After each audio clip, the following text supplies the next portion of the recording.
काशी में प्रतिदिन ये होता, आज महादेव जी साक्षात आएंगे, सुबह से तैयारी हो जाती थी, आज महादेव जी घाट में ही रहते थे, पंडों की छतरी के नीचे तपती हुई धूप, तो घाट में धूप ऐसे ज्वाला सी लगती थी, और छोटी सी छतरी उसी के नीचे दोपहर रात्रि वहीं 2 बजे तक तो तपती थी फर्श, और 2 बजे के बाद स्नान करके महादेव जी विश्वनाथ जी पहुंच गए।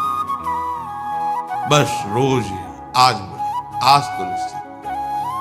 एक दिन इतना आनंद था कि आज तो बस आ ही रहे हैं, ऐसा आ ही रहे हैं। जैसी भावना करोगे, जा पर जाकर सत्य स्नेहु, सो तो मिले न कुछ संदेह। भयंकर जटाओं का बोझा ऐसे, इतना बड़ा हाथ में त्रिशूल लिए, देखा दोपहर में नग्न पैर से आ गए। अब अपने जो जहां पागल हो गई उसको दिखाए, साष्टांग दंडवत,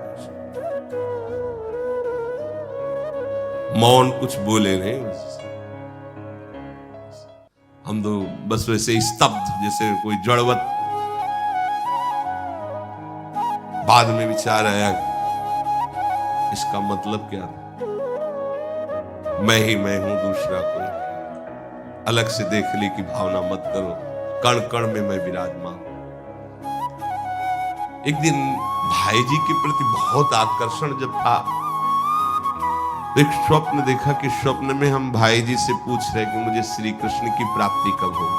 इसके बाद की बात, भाई जी ने ऐसे चश्मा करके ऐसे देखा, राधा बाबा बगल में बैठे, और कहा जब श्री कृष्ण बन जाओगे तब श्री कृष्ण की प्राप्ति होगी। जगने पर, बहुत विचार करने पर फिर यह कि श्री कृष्ण बन जाओगे, भाई जी का तात्पर्य क्या था? तब समझ में आया, मन कृष्णाकार, बुद्धि कृष्णाकार, चित्त कृष्णाकार, अहम कृष्णाकार, तब कृष्ण साक्षात्कार हो गया। नित्य युक्तस्य योगिनः तस्याहं सुलभा पार्थ नित्य युक्तस्य योगिनः। नित्य युक्त हो गया जिसका चित्त प्रभु को छोड़कर किसी भी भोग भूमि में, किसी भी ऐश्वर्य में, किसी भी सिद्धि में। जैसे किसी को लगता है कि ये चमत्कार दिखाना, कोई भी चमत्कार दिखाना बहुत कठिन बात है। अगर भगवत दर्शन का लक्ष्य ना हो, भगवत प्राप्ति का लक्ष्य ना हो, तो कोई भी चमत्कार ऐसे करने में है कोई बहुत बड़ी बात मत समझ। बस ये है कि इधर अगर स्वीकार किया तो उधर गेट बंद हो जाएगा, इसीलिए पिट जाते हैं, गाली सुन लेते हैं महात्मा जन, लेकिन प्रयोग नहीं करते अपने भजन का, प्रभु के पास जाते हैं। ऐसा ना समझे ना क्यों चमत्कार पीछे घूमते हैं। केवल बस एक बात है कि अगर इधर लगे तो उधर का गेट बंद हो जाएगा। तो इतनी दुर्लभ बात बनने जा रही है, किसी को प्रमाणित करने के लिए कि हम महात्मा, हम भजनानंदी, हम चमत्कारी हैं, अपना गेट बंद करवा ले तो मूर्खता ही होगी ना। यहां क्या होगा? वाह वाह हो जाएगा, बस उसके आगे क्या होगा? फिर वही प्रपंच। तो ये जो ब्रज के महात्मा है, जो भगवत प्रेमी महात्मा है, जो भगवत प्राप्त करने वाले हैं, इनके अंदर चमत्कार के बाप की सृष्टि होती है। ये चमत्कार बहुत ऊपर होते हैं। ये नहीं सोचना चाहिए कि इनमें भजन होता तो उसने 2 थप्पड़ मारे भस्म कर देते।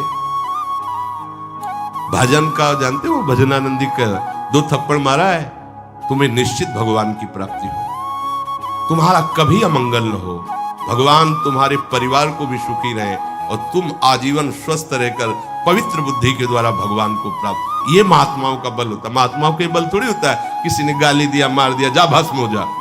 ये भस्मासुर थोड़ी होते महात्मा है भाई, भस्म कर दिया, नष्ट नहीं। साधुते हो न कारज, तब भगवान उनके अधीन होते हैं। ये चमत्कार ये ना सोचो कि भजन करते होते तो फिर चमत्कार, या ये गाड़ी घोड़ा रुपया पैसा चमत्कार, ये पापियों के पास भी है। ये तो प्रारब्ध का खेल है, प्रारब्ध बदला, ऐसे से ऐसे हो गया, इनका कोई महत्व नहीं है। महत्व है नित्य युक्तस्य योगिनः। तुम्हारा चित्त निरंतर आराध्य देव में युक्त है कि नहीं? किसी भी ऐश्वर्य, किसी भी भूमि, किसी भी पद का कोई भी संबंध, आश्रय, चिंतन नहीं। ये हुआ अनन्य चेता।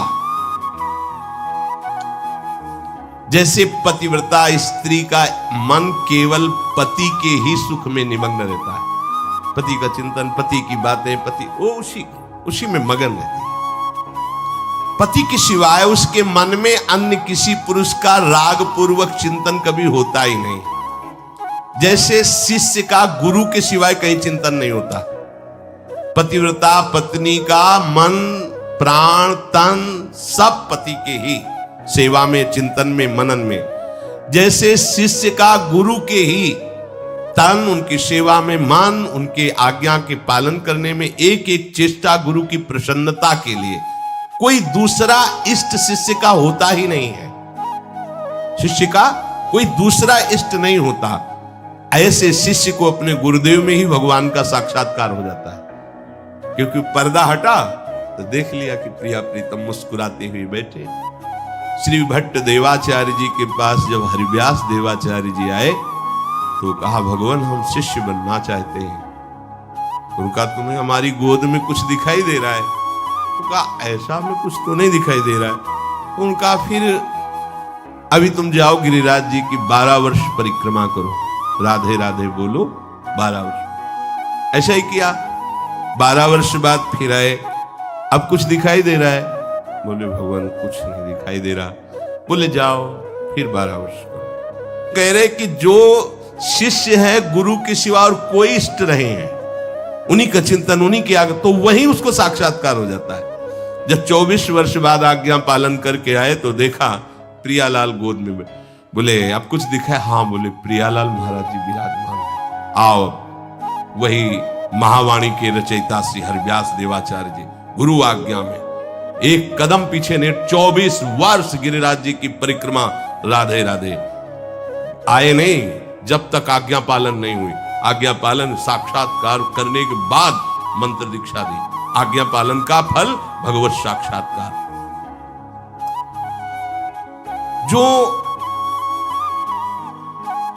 अन्य तरफ मन ले जाता है, अन्य तरफ अपना भाव ले जाता है, वो अनन्य चेता नहीं कहलाता है। अनन्य चेता को भगवान सुलभ हो जाते हैं। सततम यो माम स्मरति नित्यशः। सततम का अर्थ होता है जब आप होश में हैं तो आपका मंत्र या नाम चल रहा हो। नींद खुली, आप जप नहीं रहे, आपको ऐसा कि मंत्र जपना, ऐसा नहीं, चल रहा है। तो सोते में भी चल रहा है। जब आप नींद में गए तो आपका मंत्र चल रहा था। आप सुषुप्ति में हो गए पर आपको पता नहीं। जब जगो तो आप देखो चल रहा है कि नहीं चल रहा है। अगर चल रहा है तो चल रहा था, नहीं चल रहा तो फिर सतत नहीं था। उसका कारण आपने सोते समय भजन नहीं किया।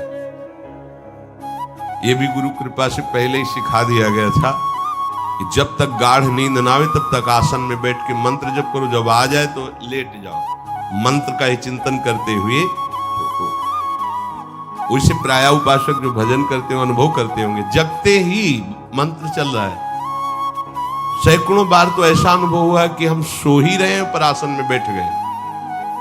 जब चेतना आई तो देखा है कि मंत्र चल रहा है, आसन में बैठे।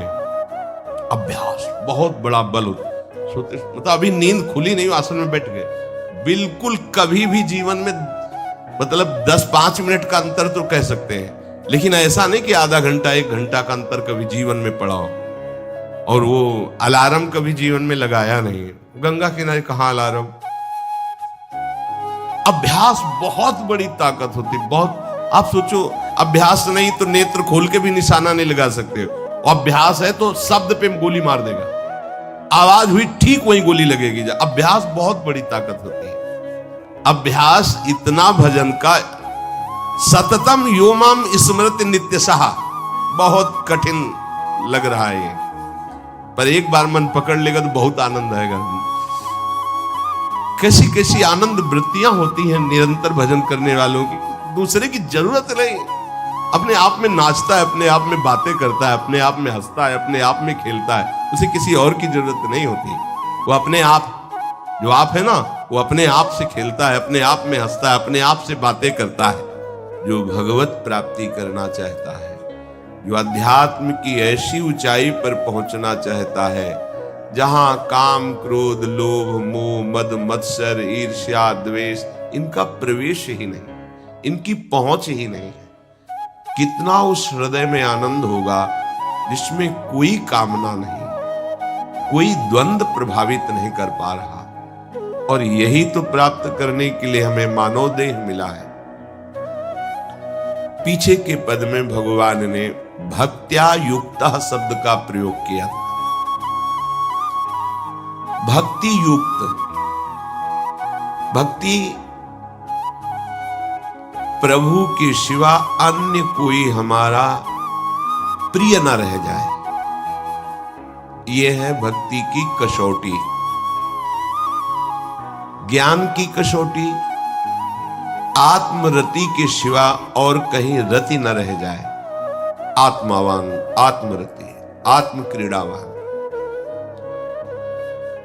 बात एक ही है। हम श्री कृष्ण बोले, ज्ञानी आत्मा बोले, योगी परमात्मा बोले, भक्त भगवान बोले, वो एक ही बात है। पर अन्य कुछ रह जाना, ना वो ज्ञानी है, ना वो योगी है, और ना वो भक्त है। भक्त्या युक्तः, प्रभु के सिवा अन्य कोई सत्ता नहीं, अन्य कहीं महत्ता नहीं, अन्य कहीं अपनापन नहीं। चाहे वो वस्तु हो या व्यक्ति हो या स्थान हो, चराचर जगत में कहीं भी अपनी प्रियता न रह जाए, इसी का नाम भक्ति है। कहने को भक्ति सरल लगती है, पर इसीलिए कठिन है कि सब जगह की प्रेम फांसी को काटकर एकमात्र आराध्य देव से प्रेम करना बड़ा कठिन है। बातें बना लेना बड़ा सरल है, पर अपनी ममता को, आसक्ति को समेट पाना बहुत बहुत कठिन है। कोई बिरला साधक ऐसा होता है जो अपने लक्ष्य की तरफ रखता है, भगवान सामने, सदगुरुदेव सामने, पर ये दुष्ट इंद्रियां और मन जगत को ही पाना चाहते हैं, जगत को ही भोगना चाहते हैं, जगत को ही देखना चाहते हैं। कैसी मलिनता! इसलिए भक्त्या युक्तः, बातें केवल कर लेना थोड़ी होता कि हमें भगवत प्राप्ति करनी। भगवत प्राप्ति करनी है तो इसके मूल में सारी बात आ गई कि अब मुझे और कुछ चाह नहीं रखनी, और कोई कामना की पूर्ति नहीं करनी, और किसी से अपनापन नहीं रखना, मुझे प्रभु चाहिए। ये सावधान हो जाइए, आप एकांत में भी भगवान के सामने हैं, आपको हमारे श्यामा श्याम देख रहे हैं। ऐसी भावना से हर समय सजग रहोगे तो पापाचरण बंद हो जाएंगे। पापाचरण बंद होते ही हृदय प्रभु की तरफ भाग पड़ेगा। प्रभु की तरफ भागना क्या है? प्रतिक्षण उनका गाढ़ चिंतन। फिर किसी सुख की तुम्हें आकांक्षा नहीं करनी पड़ेगी, किसी सुख का तुम्हें अभाव नहीं लगेगा। ए परलोक सकल सुख पावत, मेरी सो भैया कृष्ण गुण संच। तुम्हें मेरी शपथ है, तुम कृष्ण के गुणों का गायन करो, कृष्ण नाम रटो, कृष्ण रूप ध्यान करो। इसका फल होगा प्रियाजू के चरणों में प्रीति। जिसका गोरे चरणारविंद से संबंध है, यह परलोक किसी भी सुख की चाह ही नहीं रह जाती। प्रभु करुणा करके कह रहे हैं, वही आचार्य है। मेरी कसम, तुम कृष्ण के गुणों का संचय करो, तुम्हें इस लोक परलोक में सब सुख मिल जाएंगे, कोई अभिलाषा अधूरी नहीं रह जाएगी। पर भक्त्या युक्तः, अन्य संबंध, अन्य महत्व बुद्धि, ये कलंक है हमारी भक्ति में। नहीं समझ रहे? चाहते हैं सुख, चेष्टाएं और चिंतन, दुखालयम अशाश्वतम। कैसे मिलेगा? चाहते हो अविनाशी पद और भोग दृष्टि रखते हो विनाशी की, प्रियता रखते हो विनाशी की, गाढ़ चिंतन करते हो विनाशी भोगों का, कैसे अविनाशी पद का अधिकार प्राप्त होगा?